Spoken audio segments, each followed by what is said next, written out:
Good evening everyone. I'd like to welcome you all to this special Light Up a Life service that I know is so important to so many of you. It's a time of year that we remember those we have loved who are no longer with us. Now lots of people ask me why I would want to work in a hospice. Isn't it terribly sad and depressing, they ask. And I respond by telling them how I start my day. I attend a morning meeting where every patient is discussed. Their disease is mentioned briefly, and then we move on to their hopes and fears, their loved ones, their pets, their life, and staff discuss how to make every moment count for that person. It's a source of real pride to work with people who care so deeply for our patients and those who love them. All that we achieve at Springhill is thanks to the support of this amazing community that I am privileged to become a part of. Now, I wanted to become Hospice Chief Exec after losing my own mum. My mum died beautifully, at home, at Christmas, with the dogs on the bed, listening to her favourite music and surrounded by her children and grandchildren. This was only made possible by Hospice at Home staff, and I wanted as many people as possible to have that same experience as we did. Now this year, as many of you know, we have sadly lost our own wonderful chairman, the irreplaceable Robert Clegg. Robert did so much for Springhill, a place he loved, and his spirit lives on in our work. I'd like to thank each and every one of you who has supported Springhill over the years, and especially over the last 2 years, where the pandemic continues to badly affect our ability to fundraise. Springhill Hospice belongs to this community, and it is down to you that we're able to continue caring for those who need us. Helen Keller said, "What we once enjoyed and deeply loved, we can never lose. For all that we love deeply becomes part of us." I hope you enjoy and find comfort in the following service, and I wish you all a very happy Christmas.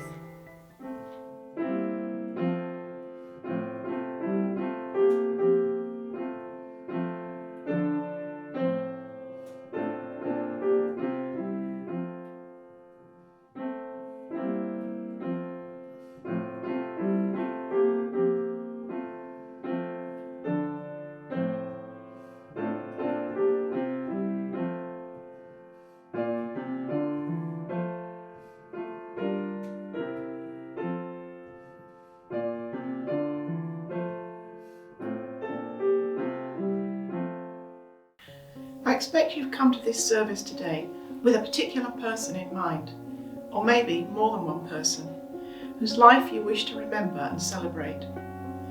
At the same time, you'll probably be calling to mind the journey you've walked with that person, the things you've enjoyed together, and the tough times you've been through together. You may also be remembering, or still struggling with, the challenging task of trying to find a way forward in life in the absence of that person. So in the context of remembering, I want to read you this poem. When life brings you difficult problems to face and nothing goes smoothly along, remember, until it must leap through the rocks, a stream has no sparkle or song. At times when you're shadowed by trouble and care, like a storm cloud that won't go away, remember, one sunbeam can banish the dark with a single dependable ray. When you must be patient in loss or defeat, or the sorrow that life sometimes brings, remember, in time, from a plain brown cocoon comes the beauty of butterfly wings. Welcome. I'm going to start with a reading called In the Presence of Death. In the presence of death, we must continue to sing the song of life. We must be able to accept death and its presence, better able to bear our burdens and lighten the load of others. Out of our sorrows should come understanding. Through our sorrows, we join with all those before who have had to suffer, and all of those who have yet to do so. Let us not be gripped by the fear of death. If another day may be added to our lives, let us joyfully receive it. But let us not anxiously depend on our tomorrows. Though we grieve the death of our loved ones, we accept them and hold on to our memories as precious gifts. Let us make the best of our loved ones while they are with us, and let us not bury our love with death. I'm going to light these 5 candles now and give each one a special meaning. And once I have done that, I'm going to invite you to light your candles at home. We light our candles. In the darkness, we light a candle of hope. We all have sorrows, we have known pain. Each of us carries special regrets. In our pain, we light a candle of forgiveness. We are sometimes lonely, and the world seems cold and hard. In our forgiveness, we light a candle of thanks. We have known awe, wonder, mystery, glimmerings of perfection in our imperfect world. In our wonder, we light a candle of praise. We bring together many uncertainties, sorrows, joys and wonder. We bring together many candles, many lights. May our separate lights become one flame, that together we might be nourished by its warmth. And I invite you to light your candles at home. All our laughter, all our sadness, safe now in God's hands. All our anger, all our gladness, safe now in God's hands. All our stories, all our memories, safe now in God's hands. Those we remember, those we love, safe now in God's hands. Amen. To risk. To laugh is to risk appearing a fool. To weep is to risk appearing sentimental. To reach out to another is to risk involvement. To expose feelings is to risk exposing your true self. To place your ideas and dreams before a crowd is to risk their loss. To love is to risk not being loved in return. To hope is to risk despair. To try is to risk failure.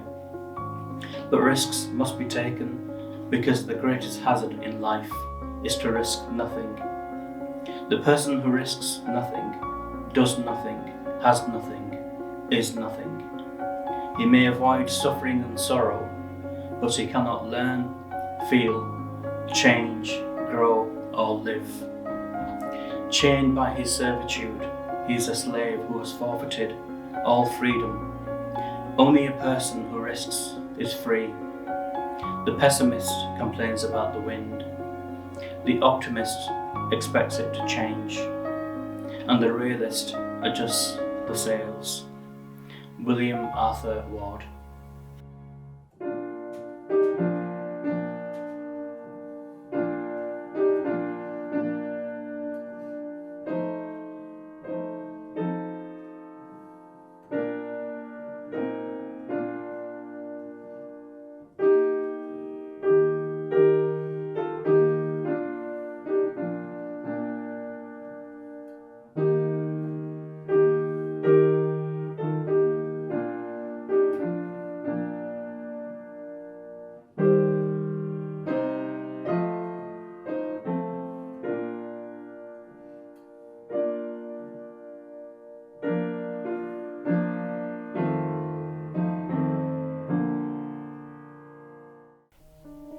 Carry You in My Heart by John Mark Green.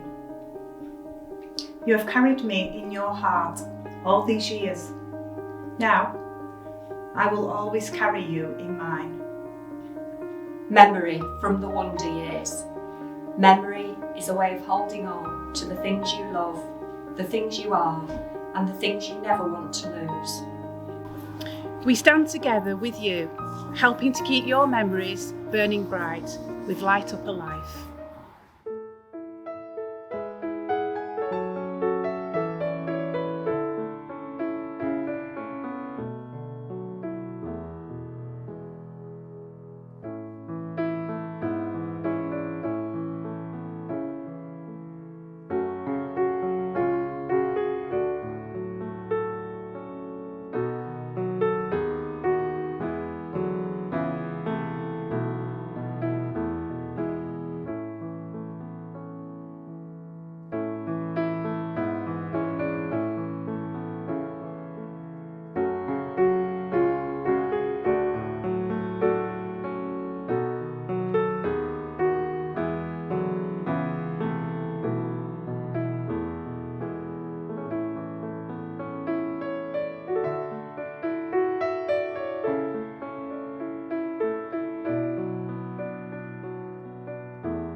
Dear friends, I'm delighted to have this opportunity to join you for this year's very special Light Up a Life service for Springhill Hospice, a place that has a very treasured part in all of our lives. And I want to take this opportunity to first of all express my huge thanks. Thanks for everything that is Springhill. This is an utterly inspirational place that really does do what it says on the tin. It makes every moment count, and for so many people. So our huge thanks for our inspirational staff, all who work here and who day in and day out make such a difference to the lives of so many. For them, and I know all of us, are hugely thankful. Thankful also for our volunteers who contribute so much, and to all those who in such generous ways support the work of Springhill. And for that generosity, for your gifts, for your support, for your encouragement, we are so very, very thankful. So as we come to this Christmas time, as all of us in different ways will be lighting lights of love, may I take this opportunity to express huge thanks to all of you, and most especially to wish you and yours the light and the love that we celebrate at Christmas. Thank you.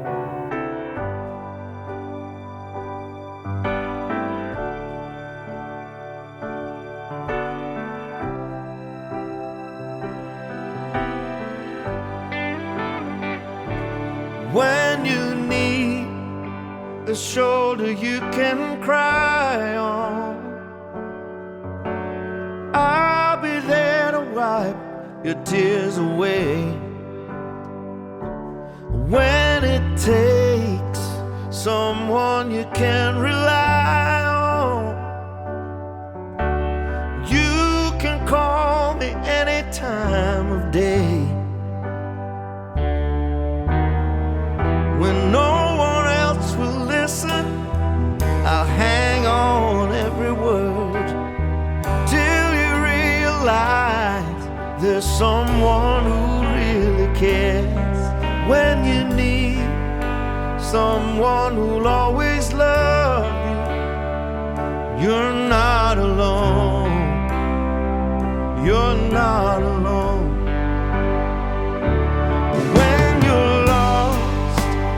Stumbling in the darkness, I'll be there to shed a little light. When it seems the whole world is against you, I'll be in your corner full of fire.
not alone.